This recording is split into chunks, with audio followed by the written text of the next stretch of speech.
የኑሃሚ እርጉዝ አለመሆን እናም ከናሆም ጋር መስራቷ አምራንን ምቾት የሰጣት አይመስልም።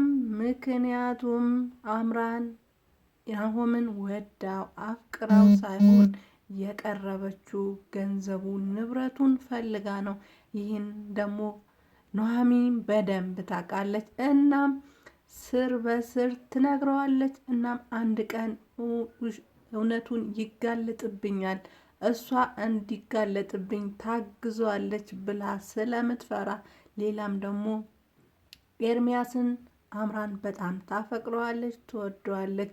እናም ለብዙ ጊዜ ከናሆም ብር እየተቀበለች ኤርሚያስን ስታዝናናው ስታንደላቅቀው ኖራ ነበረ። እናም ኤርሚያስ ግን ኑሃሚንን ስለሚወዳት ስለሚያፈቅራት እሷን ትቷት እንግዲህ ወደ ኑሃሚን ጋር ሄዶ ነበረ ማለት ነው። በዚህ ምክንያት አምራን ኑሃሚንን አምርራ ትጠላታለች። ኑሃሚን ደግሞ ወንዶቹ የቀረበቻቸው ለጥቅሟ ብላ ነው። ፍቅር አታውቅም እሷ ናሆምን ልትጎዳው ነው ብላ ታስባለች። ሌላ ኤርሚያስ ከአካባቢዋ እንዲርቅ ትፈልጋለች ኑሃሚን። ምክንያቱም አንዴ ከአምራን ጋር ሌላ ጊዜ ከኤሚን ጋር እየሆነ እንግዲህ የነ ካሌብ ቤት እየበጠበጠ ነው። እናም እሱ ነገር ምቾት አልሰጣትም። ከአካባቢዋ እሷ ካለችበት ቦታና ከቤተሰቦቿ እንዲርቅ ትፈልጋለች። ኤደን ደግሞ እንግዲህ ኑሃሚንን ይቅርታ እንዳላረገችላት እናም እሷን መውደድ እንደማትችል እንደማትመለስም ስታወራ የኑሃሚን አባት ሰምተዋል ማለት ነው። ወይዘሮ ገነትም በጣም ደንግጣ የድሮ እሷ እንዳልሆነች እናም እንደተቀየረች ጥሩ ሰው አድርጋ እንዳላሳደገቻት ብቻዋም ሆነ አድጋ አውሬ እንደሆነች ከኑሃሚን ጋር ለመኖር እንዳልቻለች ነግራታለች። ይህም ስታወራ እንግዲህ አቶ ተሰማ ሰምተዋቸዋል ማለት ነው። የራቱን ፕሮግራም ወይዘሮ ዝናሽና ኤሚን አበላሽተውታል። እንግዲህ ሰርፕራይዙም ስጦታውም ሳይሰጠው ቀርቷል ማለት ነው። እንግዲህ አቶ ካሌብ እራት አዘጋጁ ብሎ ያላቸው የነበረው ቤቱ ለአቶ ተሰማ ገዝቶለት በራት ፕሮግራም መጨረሻ ላይ ሰርፕራይዝ አድርጎ ሊሰጠው ነበረ። ግን ወይዘሮ ዝናሽ መጀመሪያ እነሱ ቤት አልሄድም፣ ብዙ ባለስልጣን የተጋበዝኩ ሰው ነኝ፣ ብዙ ትልልቅ ሰው የሄድኩ ሰው ነኝ፣ እንዴት ድሃ ቤት እጋበዛለሁ? እናም አይመጥኑኝም፣ ለደረጃዬም አይሆኑም ብላ ነበረ። ግን አቶ ካሌብ አንቺ ማነሽ? ትላንት ማን ነበርሽ? አንቺ ደረጃ መዳቢ ማን አደረገሽ? እናም ትሄጃለሽ። አንቺ ማትሄጂ ከሆነ ብቻዬ ሄዳለሁ። የዛ ቤት ሰው ጥላቻ አለቀቅሽም ማለት ነው ብሏታል። ናሆም ለኑሃሚ ያለው ቦታ ጨምሯል። አሁን ላይ እንግዲህ በስስት እያያት ነው። የምትናገረውም የምትለውም ነገር እየሰማት ነው። አንድም የስራ ባልደረባው ናት፣ ሁለትም ደግሞ የአባቱ ጓደኛ ልጅ ናት። እናም አዋቂና ብልህ ልጅ ናት። እናም በጣም እየሰማትና እየታዘዛት ነው። እንደ በፊት እየተቆጣት አይደለም። ሌላ ደግሞ ኤርሚያስ እንግዲህ በሁለት ቢላዋ እየተጫወተ ነው። አንድም ኤሚን አፍቅሬሻለሁ፣ አብሬሽ መሆን ነው የምፈልገው፣ ኑሃሚንና አምራን አልወዳቸውም ነበረ፣ ትክክለኛ ፍቅር የያዘኝ ካንቺ ጋር ነው ብሎ እንግዲህ እሷን እያታልላት ነው። እሷም አምናው ቀን በቀን ወደ ፍቅር እየገባች እንደሆነ እየወደደችው እንደሆነ እየነገረችው ነው። እሱ ግን አንድም ቤተሰቡ መበቀያ ሌላም ደግሞ የገቢ ምንጩ አድርጎ መጠቀም ይፈልጋል ኤሚን። አምራን ሌላ ደግሞ አምራንን አብረው ሆነው ያወሩትን እናም አብረው ተኝቶ የነበረውን ቪዲዮ ተቀብሏት ሽምግልና ሊላክ ነው። እንግዲህ የናሆም ንብረት ማለት የአንቺ ንብረት ነው፣ ይሄ ነገር ያቀድ ነው፣ አብረን ነው፣ አንቺ ብቻሽን አላቀድሽውም። እናም የሀብቱ ወይም የገንዘቡ ተካፋይ ታደርጊኛለሽ፣ የገንዘብ ምንጭ ታደርጊኛለሽ። አሁን ወደ ስኬት ማማ ስትደርሺ እኔ ገፍትረሽ ልጥኝ አትችይም ብሎ ሲላት እሷ እንግዲህ ከዚህ በኋላ ከሱ ጋር ምንም እንደሌላት ከሱ ጋር ያለውን ነገር እንደጨረሰች ስትነግረው እንግዲህ ቪዲዮውን ልኮላት አንቺ አውጥተሽ ብጥኝ ብዬ የያዝኩት ቪዲዮ ነበረ። ይሄን ለናሆም ቤተሰብ እንዳሳይ ካልፈለግሽ እንግዲህ ከሀብቱ ተካፋይ ታደርጊኛለሽ፣ አብረሽኝም ትሆኛለሽ ብሏታል። እሷም እንግዲህ በመናደድና አሁን ያለው ነገር ከሱ ጋር ያለውን ነገር ማቆም ስለፈለገች እሱም ደግሞ ፍቃደኛ አልሆነላትም። ምክንያቱም ስለማይወዳት ጥቅም ፈልጎ ነበር እና የቀረባት አሁን ላይ ከሷ ጋር ያለውን ነገር ማቆም እሷ ማቆም ብትፈልግም እሱ ግን እንግዲህ ጥቅሟን ፈልጎ እየተጠጋት ነው።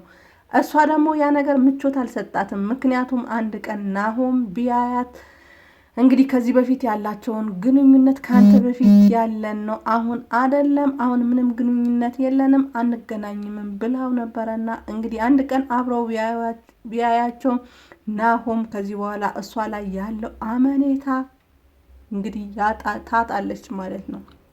ሌላ ደግሞ ሰርጉ እንዲፋጠን ስትነግረው ናሆም እንግዲህ ውጪ እንዲከራይ ከቤተሰብ ጋር ልትስማማ እንደማትችል በዚህ ባህሪዋ በተለይ ከእናትየው ጋር አትስማሚም እና የብቻችን ቤት ተከራይተን እንኑር ብሎ ሲላት አይ እዛ ቤት ነው መግባት ያለብን፣ እኔ ብቻዬ መኖር አልፈልግም፣ እናም ደግሞ ስንለማመድ እንስማማለን ብላለች። እሱም እንግዲህ በሀሳቧ ተስማምተዋል። ሽማግሌ ማንጋ እንደሚላክ ሲጠይቃት አክስቷ ጋር እንደሚላክ ነግራዋለች ማለት ነው። አባትየውም ለአቶ ተሰማም እንግዲህ ሽማግሌ ሆነክ ትሄድልኛለህ አምራን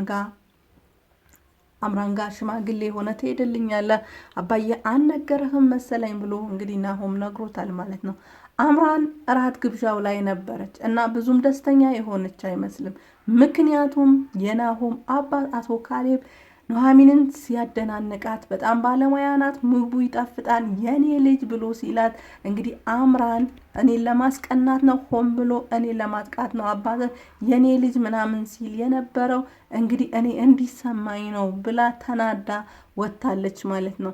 እሱም ምግቡን ጥርግ አድርገሽ ተመችቶች ነው የበላሹም፣ በጣም ምርጥ ምግብ ነበረ፣ እውነትም ኑሐሚን ባለሙያ ናት፣ ምንም የሚወጣላት ነገር የለም ብሏታል ማለት ነው። እሷ ግን እንደዛም ሲላትም በጣም ተናዳለች። ምክንያቱም ሁሉም ሰው ስለ ኑሐሚን መጥፎ ነገር እንዲያወራ ነው የምትፈልገው። እሷ ኑሐሚንን አትወዳትምና እናም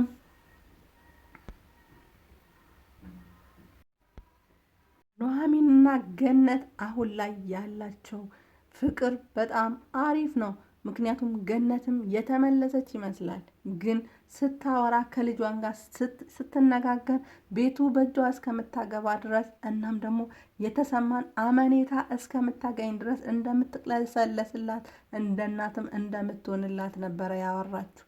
ግን አሁን ላይ እንግዲህ ከዛ ከማውራትም አልፋ በተግባርም እንደ እናት እየሆነችላት ነው። ኑሐሚንም እንግዲህ በጣም ሰው ታምናለች። አንዲ ለወደዳት ሰው እንግዲህ ትደፋለች ማለት ነው። እማዬ ብላ ስትላት ነበረ። አባትዮም እማዬ ብላ ስትላት በጣም ደስተኛ ሆኖ እማዬ ነው ወይ ያልሹ ብሏታል ማለት ነው። ኑሐሚንም አው እማዬ እንግዲህ ያ ነገር ከተመቻት እማዬ እላታለሁ። ነገ ደግሞ የስራ የመጀመሪያ ቀን ነው እናም በጣም ደስ ብሎኛል ብላለች ማለት ነው ኑሐሚን።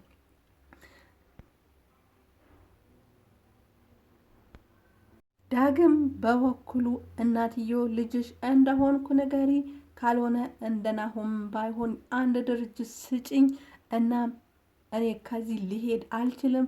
ምክንያቱም አራስ ልጅ ሆኜ ነው ትተሽኝ የመጣሽው። ምን አይነት ሴት ነሽ? ባልሽስ እንዴት አድርገሽ ብታታልይሙ ነው እንግዲህ ትንሽዬ ልጅ እቤት ጥለሽ ሌላ ልጅ አርግዘሽ እስከምትወልጂ ድረስ ባልሽን እንዴት አታለልሹ? ምን አይነት ስብና ቢኖርሽ ነው? እናም ደግሞ አልፈልግም፣ እናትነትሽን ፈልጋለሁ፣ አጠገብሽ ሆኜ እንድትንከባከቢኝ እናም እናቴ ብዬ እንድጠራሽ ነው የምፈልገው ብሏታል ማለት ነው። ወይዘሮ ዝና አንዴም በመለመን አንዴም በማስጠንቀቅ ወደ ቤቱ ወደ ነበረበት ቦታ እንዲመለስ እየነገረችው ነው። አቶ ካሌብ እራቱን ጨርሶ ሲመጣ ወይዘሮ ዝናሽ ላይ እንግዲህ በጣም አፈሬባችኋለሁ፣ ሁለታችሁም ሰው አይደላችሁም፣ እንዴት አክብሮ የጠራችሁ ሰው እንደዚህ ታደርጋላችሁ? በጣም ታሳፍራላችሁ። እኔ ሰፕራይዝ ላደርገው ነበረ፣ ሰፕራይዜን አበላሻችሁብኝ ብሎ ሲል ለእኔ ሳትነግረኝ ይህን ያክል ቤት ለነሱ ትገዛለህ? አሁን እንዴትም ብለህ ቤቱን አስመልስ፣ ብሩንም አስመልስ፣ እኔ ለነሱ እንዲሰጣቸው አልፈልግም ብለዋለች ማለት ነው። እንግዲህ በቀጣዩ ክፍል ቤቱ ያስመልሰው ወይስ በእምቢታውን ጸንቶ እንግዲህ ለአቶ ተሰማ ይሰጠው?